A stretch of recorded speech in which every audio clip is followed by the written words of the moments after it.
오늘의 큐티 말씀은 사무엘하 13장 1절부터 22절입니다. 제목 부전자전. 먼저 앞뒤 문맥을 살펴보겠습니다. 부전자전의 사전적 의미는 먼저 자신의 태도나 성향을 아들에게 대대로 전한다는 의미를 가지고 있습니다. 그대로 아들에게 이어진다는 말입니다.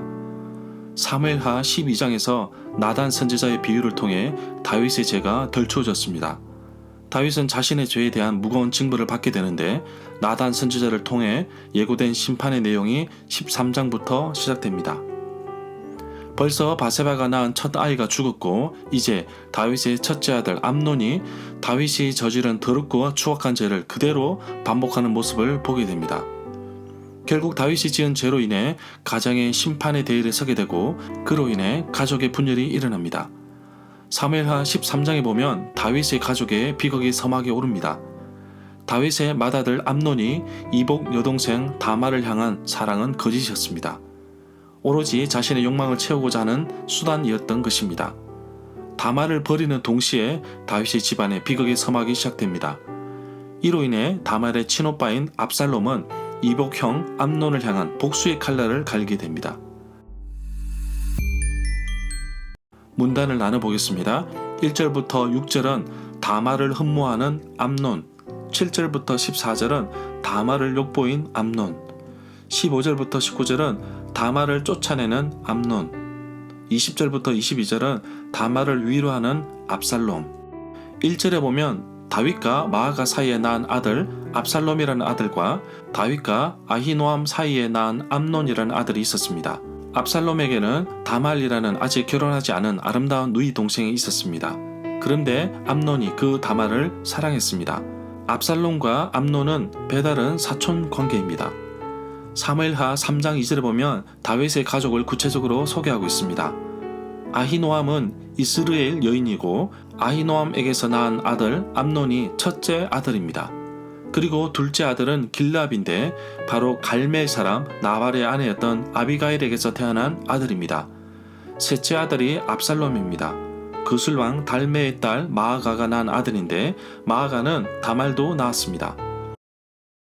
3절에 보면 암논에게는 요나답이라는 친구가 있었는데 다윗의 형님 시므아의 아들이었습니다. 그런데 요나답은 아주 교활한 인물이었습니다.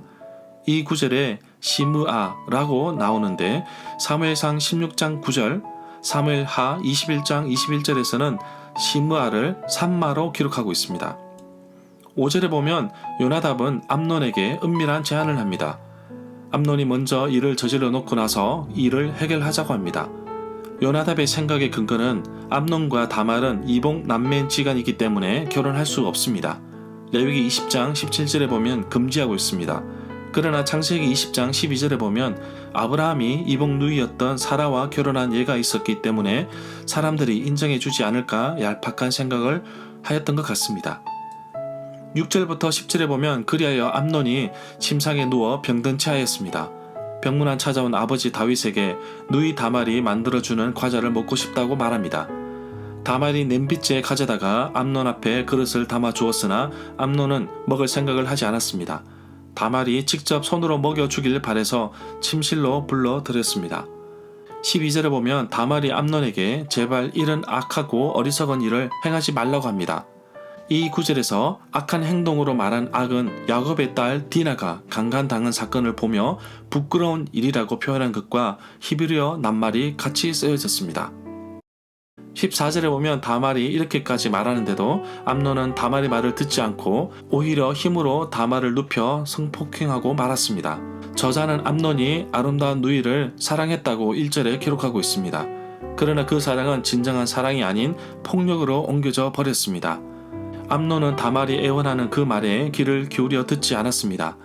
자신의 성적인 욕구에만 눈이 멀었던 암논은 결국 다말을 사랑하는 것이 아니라 썩어버리는 물건처럼 다뤄버리는 아주 못된 사람이었던 것입니다.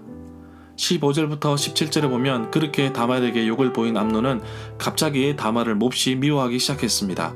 이제는 마음에 미워하는 마음이 사랑하던 때보다 더 심해져서 다말에게 당장 일어나서 나가라고 소리를 버럭 질렀습니다. 암논은 다말을 사랑하는 것이 아니었습니다. 성적인 욕구를 사랑으로 포장했지만 그는 진정한 사랑을 모른 채 폭력을 휘두르며 인격체인 다말을 물건 다루듯이 대해버렸습니다. 이런 사실을 알게 된 다말의 오라비 압살롬은 형 암논을 죽이기로 작정합니다. 실제로 2년 뒤에 암논을 죽입니다. 19절부터 22절에 보면 다말은 공주였지만 암논에 의해 장녀처럼 굴욕을 당해버림을 받았습니다. 그래서 다말은 장래의 모습, 옷을 찢고 머리에 재를 뿌리고 슬퍼 울며 장래의 모습을 표현하며 자신이 당한 불의를 사람들에게 알리려고 하였지만 누구도 도와주지 않았고 처량한 압살롬의 집에서 지내게 되었습니다. 다윗 왕이 그 소식을 듣고 크게 화를 내었습니다. 그러나 다윗의 입장에서 크게 화낼 일이 아니었습니다. 부전자전 말처럼 다윗 자신도 바세바를 억지로 끌고 와서 임신시킨 잘못이 있었기 때문입니다. 그러나 다윗은 암논에게 또는 압살롬이나 다말에게 어떠한 말도 하지 않았습니다. 사건의 경위를 파악하거나 판결을 또한 내리지 않았습니다. 들추어내면 들출수록 다윗 자신의 죄가 드러나기 때문입니다. 절마다 상세한 설명과 구절에서 그리고 핵심 내용과 중심 줄거리는 네이버 블로그에 올려져 있습니다.